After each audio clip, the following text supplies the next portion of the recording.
Welcome to the Pardes channel. Today we explain Prophet Samuel 1, chapter 1 in a clear and simple way, step by step. We're going to dive right into the plain meaning of the text, what's known as the Peshat. No jumping around to other books, just a really close look at the people, the deep emotions, and the events exactly as they happen in the original Hebrew. Okay, let's get a quick flyover of our roadmap for this explainer. We'll start with the hook and context, follow the family's journey to Shiloh, and witness Hannah's incredibly fervent prayer.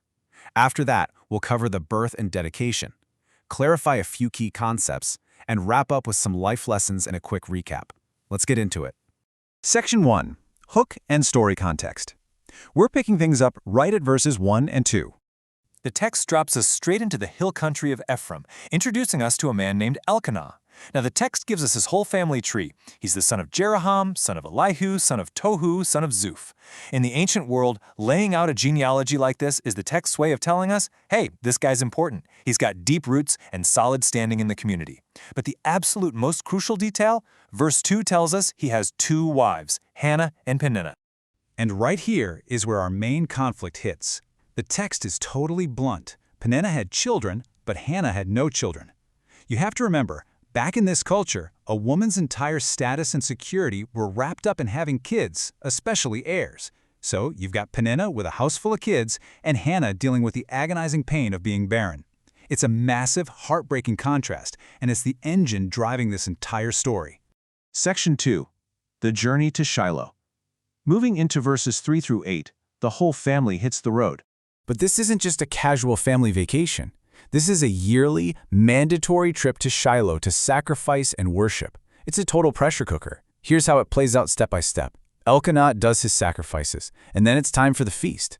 He hands out portions of meat to Peninnah and all her kids. But for Hannah, he gives her a special double portion because he absolutely loves her, even though the Lord had closed her womb. And wow, does this set Peninnah off. The text actually calls her Hannah's rival. Because Elkanah favors Hannah, Peninnah just endlessly provokes her. She intentionally rubs it in year after year until Hannah is literally reduced to tears and refuses to eat a single bite. So Elkanah sees Hannah crying, skipping the festival meal, and he tries to comfort her. In verse 8, he asks, Hannah, why are you weeping? Why aren't you eating? And then he says, am I not better to you than 10 sons? He really means well. He clearly loves her. But he completely misses the mark on how deep her grief actually is. A husband's love is great, but it just doesn't erase the visceral, raw pain of childlessness or the constant bullying from her rival. Section 3. Hannah's fervent prayer. Let's look at verses 9 through 18. This is the big turning point. Hannah finally says, enough is enough. Let's set the scene. She's standing in the temple, or tabernacle, at Shiloh. Now, Shiloh is a huge deal. This is way before the grand temple in Jerusalem existed. The Ark of the Covenant is here. It is the absolute holiest place in all of Israel. And sitting right by the doorpost is Eli, the high priest, watching everything. So in verse 11, Hannah makes her move. She is weeping bitterly, and she makes an incredibly intense vow. She calls out to the Lord Almighty, which in Hebrew is Adonai Tzvaot, the Lord of hosts. Fun fact, this is the very first time that powerful title is used in the Bible. She asks God to look at her misery and give her a son. And if he does, she promises to give the boy right back to the Lord for his entire life, even adding that a razor will never touch his head. She isn't just asking for a baby to cuddle, she's asking for a son to completely dedicate to divine service. Now, while she's pouring her heart out, Eli is watching her closely. Verse 13 tells us she's praying silently in her heart. Her lips are moving, but no sound is coming out. In those days, silent, highly emotional prayer like this just wasn't a thing people did.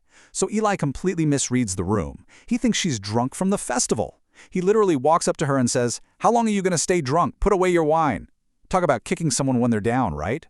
But Hannah's reaction is just phenomenal. She doesn't scream at him. She just respectfully corrects him. Not so, my lord, she says. I am a woman of sorrowful spirit.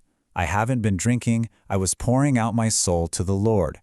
Once Eli realizes his huge mistake, his whole attitude shifts. He blesses her, saying, go in peace, and may the God of Israel grant you what you've asked.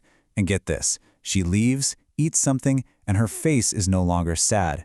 The heavy burden just lifted, simply by praying and getting that blessing. Section 4. Birth and Dedication. Moving on to verses 19 through 28. The festival is over, and the family heads home. The text gives us a super clear timeline here.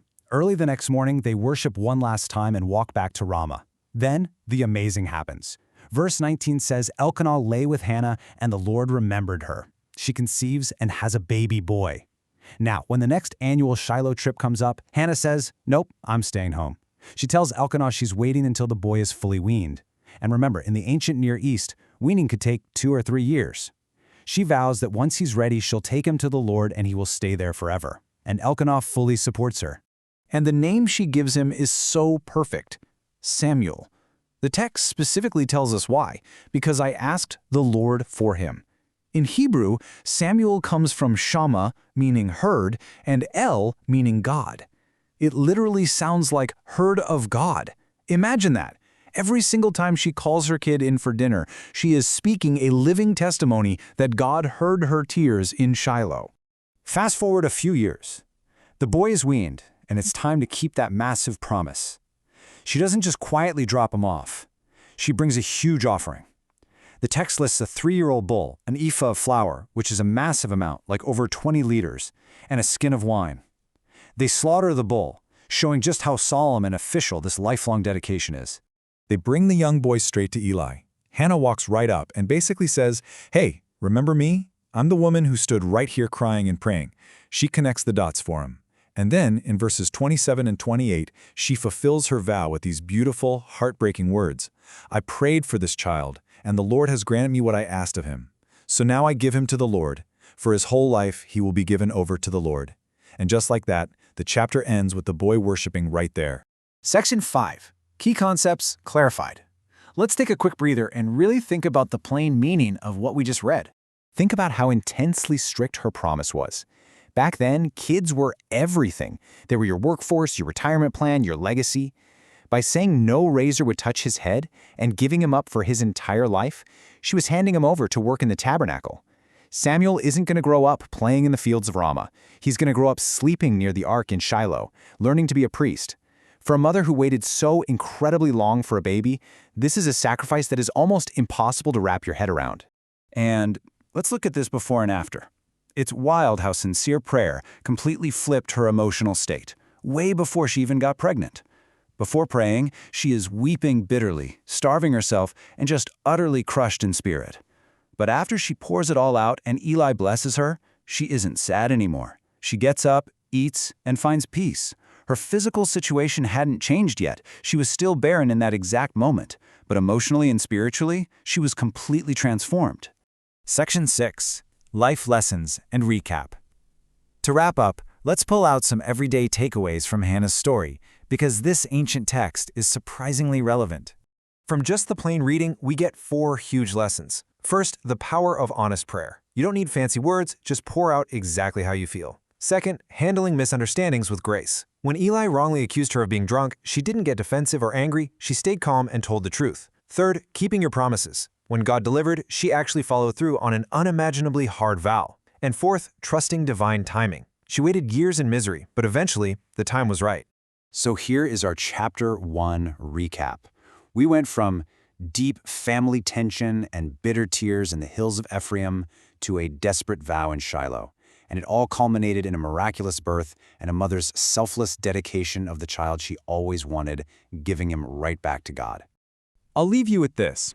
What sorrow in your own life could be transformed by pouring out your soul like Hannah did? What heavy burden do you just need to hand over? Thank you for learning with us. If this helped you understand the chapter better, like, subscribe, and join us for the next chapter.